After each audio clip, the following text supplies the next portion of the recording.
Hey, Mr. WAPK here with a review of Legend of Dugeon. Something crazy about this game is that when you start out, you're in a nice cozy tavern.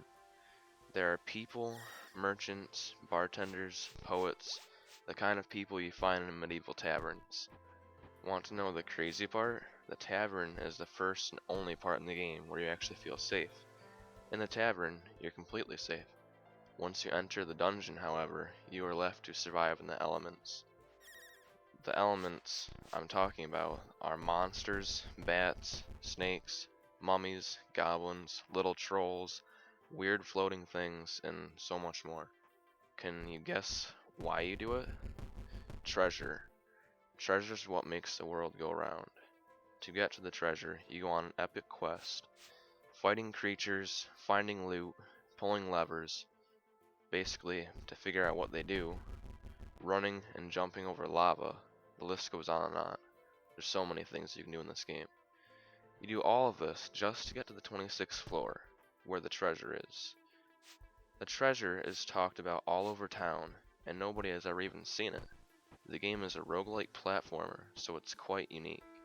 The controls in the game are quite clunky and can be annoying. In particular, fighting monsters. Basically, you just walk up to a monster, and you push X repeatedly until the monster dies. Right now, there is no tutorial, so you just have to figure it out on your own. In my opinion, this game could have been much better if it had some sort of better combat.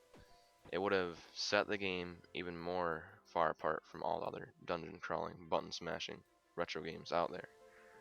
So, that's basically the only con or bad thing about the game. There is multiplayer in the game, so that is definitely a plus. But for the multiplayer, you may want to get some computer-enabled controllers, like an Xbox 360 controller or a PlayStation 3 controller or something like that, because the keyboard can get a little crowded. Another thing that sets this game apart from retro games, other retro games that is the lighting. The lighting is beautiful.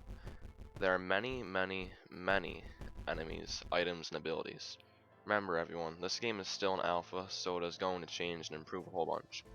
The video here is Alpha Nymph 2, so I'm pretty sure that's pretty far into alpha. I'm not completely sure. They're gonna still be developing a lot, so to recap, lighting in the game is epic. There's an abundance of enemies, items, and abilities. The dungeon is huge. There's treasure on the 26th floor. Movement and attacking is quite annoying. The game feels almost like a button smasher during combat. For gameplay, I give this game a 4 out of 5. I give the graphics a 5 out of 5. I give the sound a 4 out of 5. I give the lasting appeal and replayability a 4 out of 5. So, for the gameplay, I gave it a 4 out of 5 because it's really nice gameplay. Everything is really nice. That's how you'd want a dungeon crawling game to be, at least a retro dungeon crawling game. But it feels like a button smasher, and the movement and the combat is very clunky, and you can't do exactly what you want to. So that's the reason why I gave it a 4 out of 5. The graphics, I gave it a 5 out of 5 because this is a retro dungeon crawling game. It has really good graphics for a retro game.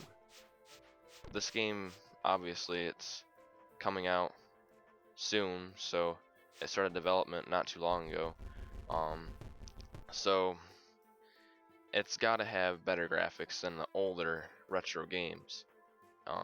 So that's why I gave it a 5 out of 5, because the graphics are better than older retro games, and that's what makes it apart from other games. It makes it different, something unique. I gave the sound a 4 out of 5 because the sound was alright. It did what it was supposed to do, but it didn't give you the whole sense of immersion that I think it could have. So it could have improved. It could have been a little bit different and a little bit better. So that's why I gave the sound a 4 out of 5. I give the lasting appeal and replayability a 4 out of 5 because you can definitely play this game over and over and over, again and again, and it'll be replayable, and you can just do that and you'll really enjoy it.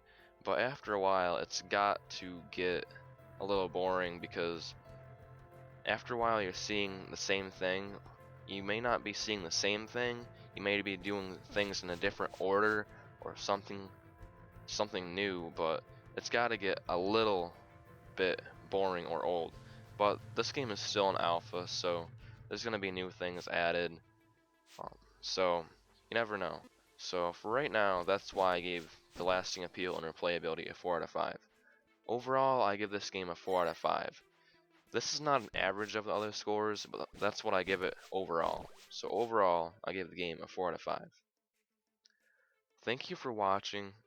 Subscribe to keep updated on all of the latest games, reviews, mods, gameplays, walkthroughs, playthroughs, and let's plays that I do.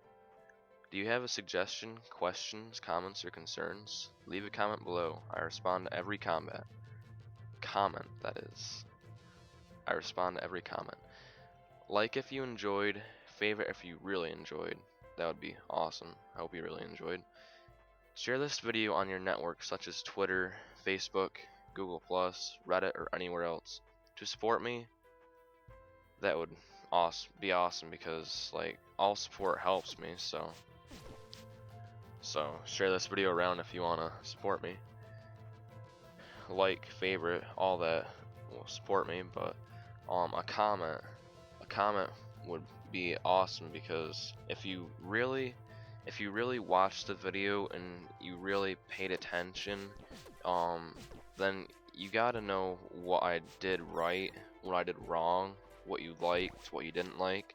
So if you give me some feedback, give me a comment, just talk to me. Tell me what I did right, tell me what I did wrong, tell me what I should do better. Tell me what you liked, give me a suggestion, maybe a new series, a new kind of video I should make, something like that. So, hope to hear from you. Thanks for watching, and thank you for your support. See you next time.